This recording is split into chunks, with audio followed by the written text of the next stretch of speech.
जय हिंद, जय भारत, जय श्री राम। ये विषय होगा किसी देवी और देवता के आरती के समय में लोग मंदिरों में किसी स्थान में नहीं जाते। इसके विषय में हम आज कुछ कहना चाहते। आप लोगों को अच्छा लगे तो ध्यान दे करके सुनो और अधिक से अधिक लोगों तक शेयर करो, साझा कर, लोग समझे, इस विषय को जाने। आज लोगों की मानसिकता ऐसी हो चुकी है कि आरती में हम क्या जाएं। भगवान राम तो एक मनुष्य थे, जो भोलेनाथ कहे जाते वो मनुष्य थे। उनकी आरती हो रही, उनकी आरती में हमें क्या जाना। यहाँ तक कि हम तो राम के उपासक हैं, हमें वहाँ जाना चाहिए। या कोई कहता कि हम तो भोलेनाथ के उपासक हैं, हम राम के मंदिर में नहीं जाएंगे। और भोलेनाथ के उपासक कहते कि हम राम के मंदिर में नहीं जाएंगे, राम के उपासक कहते कि भोलेनाथ के मंदिर में नहीं जाएंगे। इत्यादि ऐसे ऐसे लोगों को नफरत हो रहा है। कहीं कबीरदास की आरती हो रही है, स्तुति हो रही, तो वहाँ लोग नहीं जाते। कोई भी महापुरुष हों, लेकिन आप सबको ये जानना चाहिए।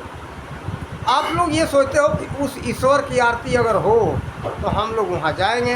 ये लोग तो ईश्वर है नहीं। लोगों के मन में लगभग इस तरह का वहम है। कुछ लोग तो कहते हैं, इस तरह की बातें हमें सुनने को मिला। अरे राम ईश्वर थोड़े थे, कृष्ण ईश्वर तो नहीं है, भोलेनाथ ईश्वर तो है नहीं। लेकिन देखो, आप सबको जानना चाहिए, ये भोलेनाथ या राम कृष्ण या कोई भी हमारे महापुरुष समाज में हुए, वो लोग उस ईश्वर तक पहुंचने का मानव समाज को मार्गदर्शन दिए। देखो, मार्गदर्शन देने वाले का सबसे बहुत अधिक महत्व कबीरदास जी ने दिया है कि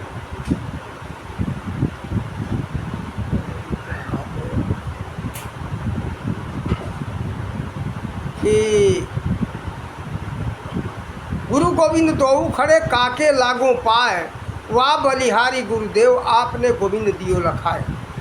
गुरु भी खड़े हैं, गोविंद भी। गोविंद यानी ईश्वर। गुरु गोविंद दोऊ खड़े काके लागू पाए, यानी किसका मैं पैर पढ़ूँ, किसके चरण का वंदना करूँ।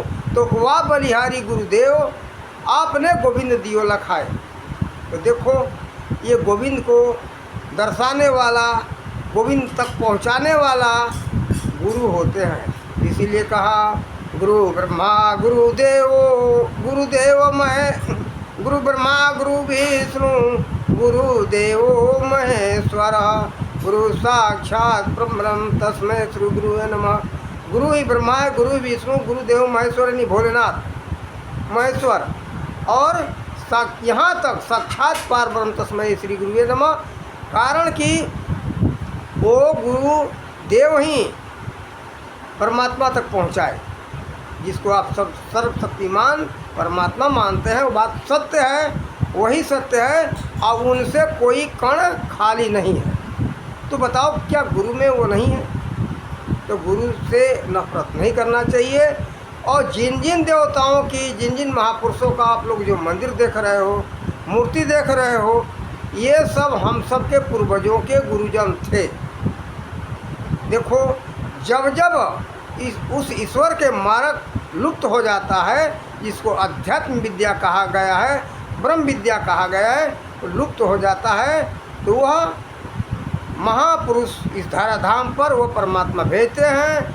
और उनको, उनका संकल्प है कि जब जब इस अध्यात्म विद्या यानी ब्रह्म विद्या का लुप्ति होगा, तो आकर के धराधाम पर मानव समाज को बताएंगे। तो देखो, वही राम है और वही कृष्ण है। तो देखो, इन लोगों से नफरत नहीं करना चाहिए। बताओ, वह परमात्मा जिन्होंने सब कुछ दिया है, उनके विषय में जो मार्गदर्शन देने वाले हैं, वहाँ तक जो पहुँचाए, और वही परमात्मा है। वो मूर्ति में कौन है? मूर्ति में दूसरा नहीं है, वह ईश्वर ही है। कारण कि वह कण कण में विराजमान है। और आप लोग एक बात ध्यान देना, ओम जय जगदीश हरे आरती जो है ना, उसके अंदर दो पंक्तियाँ बहुत महत्वशाली हैं। उसमें क्या कहते?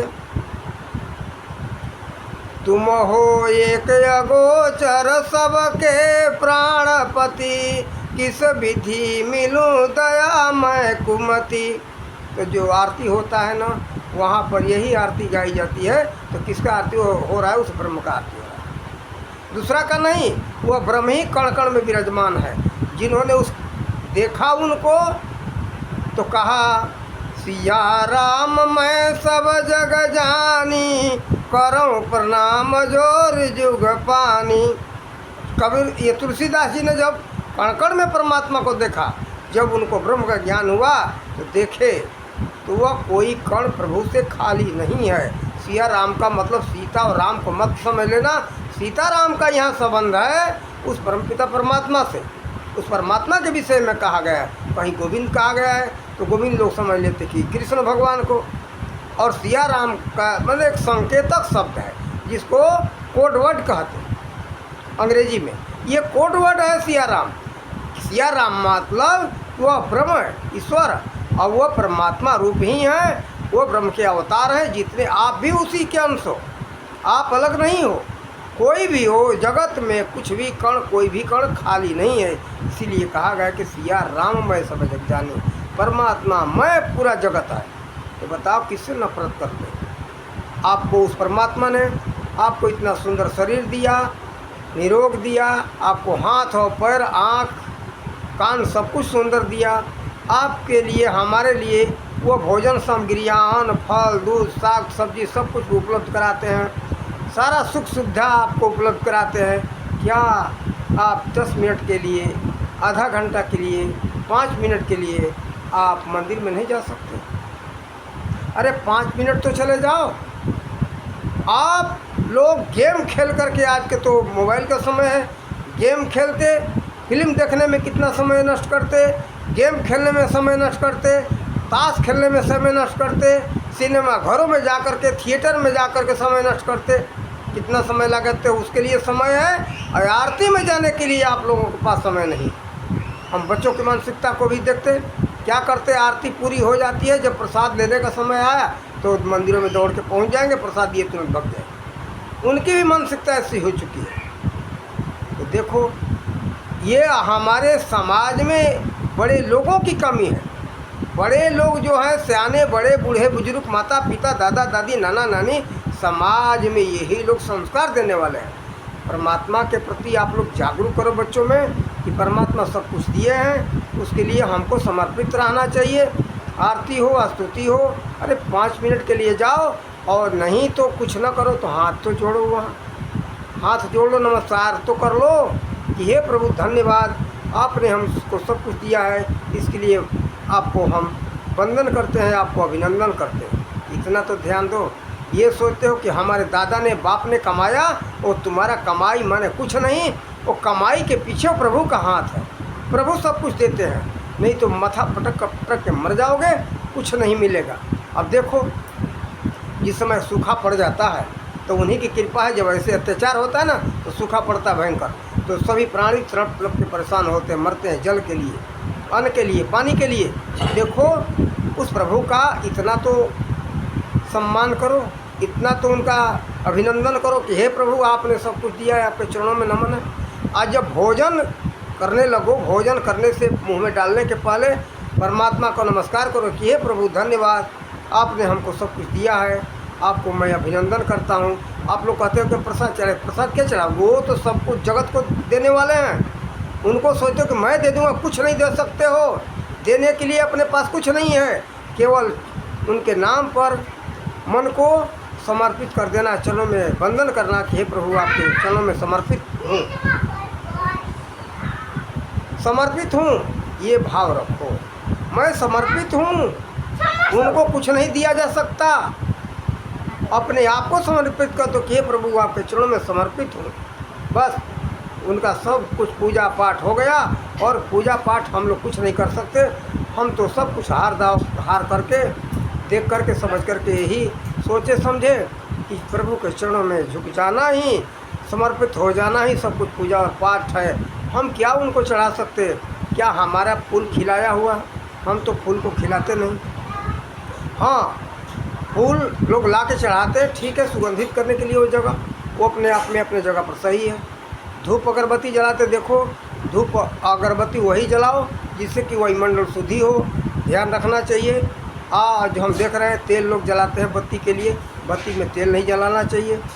हो सके गाय का घी जलाओ, कारण कि देखो ये सब वायुमंडल की शुद्धि के दृष्टिकोण से किया जाता है, ये भाव रखना चाहिए। वायुमंडल की शुद्धि के लिए हवन होता है और धूप दीप जलाया जाता है, उससे धुआं जो निकलता है ना वायुमंडल को शुद्ध करता है। इसलिए आप सब लोग इतना ध्यान रखो कि गाय के शुद्ध घी का ही हम हवन करें, बत्ती करें, वायुमंडल शुद्धि के दृष्टिकोण से किया जाता है। कुछ अगरबत्तियाँ जो हानिकारक है वायु प्रदूषण फैलाती हैं, जान समझ के अगरबत्ती भी जला लें। अगरबत्ती तो जलाना ही नहीं चाहिए, लेकिन मजबूरी लोग जलाते हैं, लेकिन जान समझ के जलाओ। इस अगरबत्ती से प्रदूषण नहीं होगा, वायुमंडल को गंदगी नहीं फैलाएगा, इसलिए ये सब करना चाहिए। और आरती स्तुति भगवान का होने लगे, वहाँ 5 मिनट के लिए जाओ और प्रभु के चरणों में अपने आप को समर्पित करो। इतना तो सब कुछ दिया है परमात्मा ने, इतना तो करना चाहिए। वैसे आप सबकी इच्छा, जो आपको अच्छा लगे वो करो। जब सबसे बड़े हो, आप सब कुछ करने वाले हो, तो किसी के बंद चरणों में समर्पित होने का ज़रूरत नहीं है। अगर समझते हो कि परमात्मा ने हमको सब कुछ दिया है, इतना सुंदर शरीर दिया है, हमारे सारा सुख सुविधा दिया है, तो जाकर के चरणों में समर्पित अपने आप को करो जरूर। इन्हीं शब्दों के साथ वाणी का विराम देते। जय हिंद, जय भारत, जय श्री राम।